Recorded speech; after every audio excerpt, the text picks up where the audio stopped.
হ্যাঁ, আসসালামু আলাইকুম বন্ধু, কেমন আছেন? আশা করি সবাই ভালো আছেন। তো আজকে আমি আপনাদের মাঝে একটা ভিডিও শেয়ার করতে চলেছি। ভিডিওটা অনেক ইন্টারেস্টেড হতে চলেছে, কারণ আজকের এই ভিডিওতে আমি আপনাদেরকে দেখাবো এই ধরনের প্রোফাইল পিকচারগুলো আপনারা কীভাবে বানাবেন। এই ধরনের প্রোফাইল পিকচারগুলো সোশ্যাল মিডিয়াতে অনেকে শেয়ার করে থাকে। তো আজকের এই ভিডিওটা আপনি প্রথম থেকে শেষ পর্যন্ত দেখেন, সম্পূর্ণ দেখতে থাকুন। আমি আপনাকে সব কিছু দেখিয়ে দেবো এই প্রোফাইল পিকচারগুলো আপনি কীভাবে এডিটিং করবেন বা বানাবেন। বেশি কথা বলে ভিডিওটা শুরু করা যায়। তো ওই ধরনের ডিপিগুলো বানানোর জন্য আপনাদেরকে প্রথম দুইটি অ্যাপ লাগবে। তো অ্যাপ দুইটি আমি আপনাদেরকে দেখে দিচ্ছি। তো আমার ডিসক্রিপশন বক্সে তার লিঙ্ক দেওয়া থাকবে, আপনারা সেখান থেকে ডাউনলোড করবেন। প্রথমে একটা হচ্ছে ভিআইপি প্রোফাইল মেকার। তো এটা আপনারা আমার ডিসক্রিপশন বক্স থেকে ডাউনলোড করে নেবেন, তারপর এটা ওপেন করবেন। আমি এটা ওপেন করছি। তো এটা ওপেন হতে টাইম লাগবে। তো এটা ওপেন হয়ে যাওয়ার পর আপনারা একটু নিচের দিকে যাবেন। নিচের দিকে যাওয়ার পর এখানে দেখছেন পিএনজি লোগোতে টাচ করবেন। তারপর পিএনজি লোগোতে টাচ করার পর আবার পিএনজি লোগোতে করছেন, আবার পিএনজি লোগোতে টাচ করবেন 2 নম্বর। তো এখান থেকে আমি যে 2 নম্বরে যে হলুদ কালারের এটা আছে লোগোটা আছে, আমি সেটা ডাউনলোড করেছি। তো আপনারা এখানে ডাউনলোড করবেন। তো আমি আগে থেকে ডাউনলোড করে রেখেছি, তো আপনারা ডাউনলোড করে নেবেন। তো ডাউনলোড করার পর আপনারা আপনার ফোন থেকে পিক্সেল ম্যাপটা খুলে নেবেন। তো আমি আমার ফোনে পিক্সেল ম্যাপটা ওপেন করছি, আপনারা ওপেন করবেন। পিক্সেল ম্যাপটা ওপেন করার পর এরকম একটা ইন্টারফেস হবে। তো আপনারা যেখানে টেক্সট আছে নিউ টেক্সটটাকে এখানে ডিলিট করে দেবেন। নিউ টেক্সটটা ডিলিট করবেন। আপনারা এখানে প্লাস আইকনে যাবেন। প্লাস আইকনে যাওয়ার পর ফন্ট গ্যালারি থেকে যাওয়ার পর আমরা যে ফন্টটা ডাউনলোড করলাম এখন সেটা এখানে নিয়ে নেবো। যে লোগোটা আমরা এখন ডাউনলোড করলাম, আমি এখানে লোগোটা বসে নিচ্ছি। তো আপনারা একইভাবে বসে নেবেন। তো লোগোটা এখন আমাদেরকে বড় করতে হবে। বড় করার জন্য মার্জ আসার পর এই যে রিলেটিভ সাইজ আছে, রিলেটিভ সাইজে একদম 100% করে দেবেন। 100% করে মার্জ মানে ফটোটা অটোমেটিক বড় হয়ে যাবে।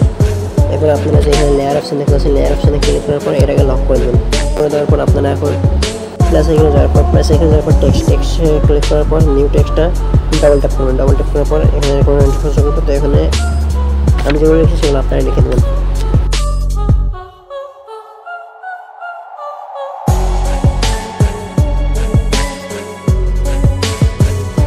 তারপর এখানে লেখা কমপ্লিট। তবে এখন ওকে টাচ করবো। ওকে টাচ করার পর আপনারা বড় করবেন আমার মতো।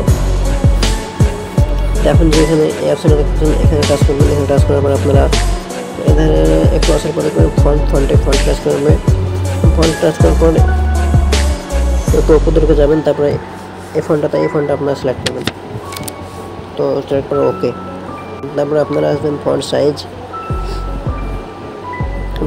যেটা আপনারা দেখতে পাচ্ছেন। ফন্ট সাইজ 60 আছে, ঠিক আছে, 60টা রেখে দিলাম। এরপর আপনারা একটু এদিকে আসবেন।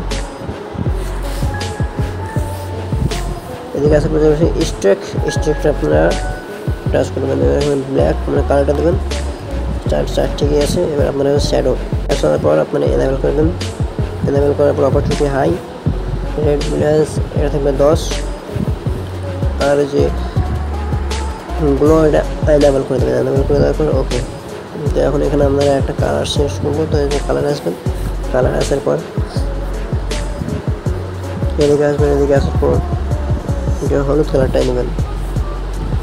তখন আমাদের কালারিং করা শেষ। তো এখন আমাদেরকে আবার এদিকে আসার পর যে বলছেন ক্রপে আসার পর আপনারা এটা ইচ্ছে মতো অ্যাডজাস্ট করে নেবেন। তো আমি অ্যাডজাস্ট করে নিচ্ছি।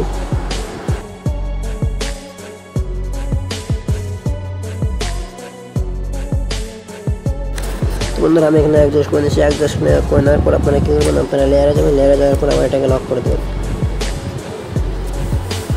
তো লক করে দেওয়ার পরে যে একটু ফাঁকা আছে, এই ফাঁকাটা পূর্ণ করার জন্য আপনারা কি প্লাস আইকনে যাবেন। প্লাস আইকনে ট্যাপ করবেন। প্লাস আইকনে ট্যাপ করার পরে দেখতেছেন স্টিকারে ট্যাপ করবেন। স্টিকারে ট্যাপ করার পর আপনারা একটু এধারে স্ক্রল করে যাবেন।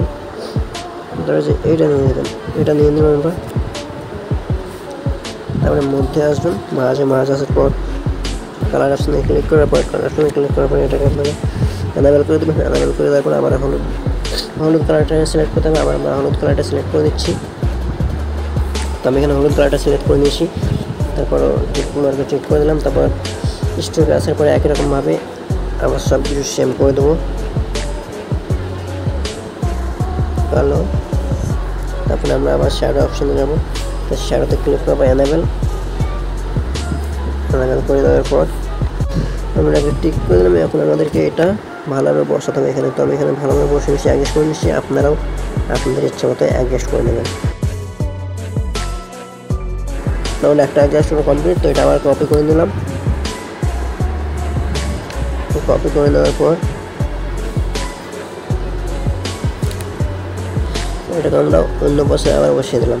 আবার লেয়ার আসার পরে এটাকে একসঙ্গে লক করে দিলাম।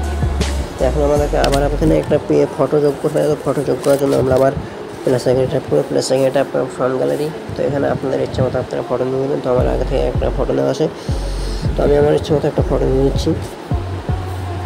ফটো নেওয়ার পর এই যে রাউন্ডে ক্লিক করবেন, তারপরে এটাকে মাঝে ভালোভাবে বসিয়ে দেবেন।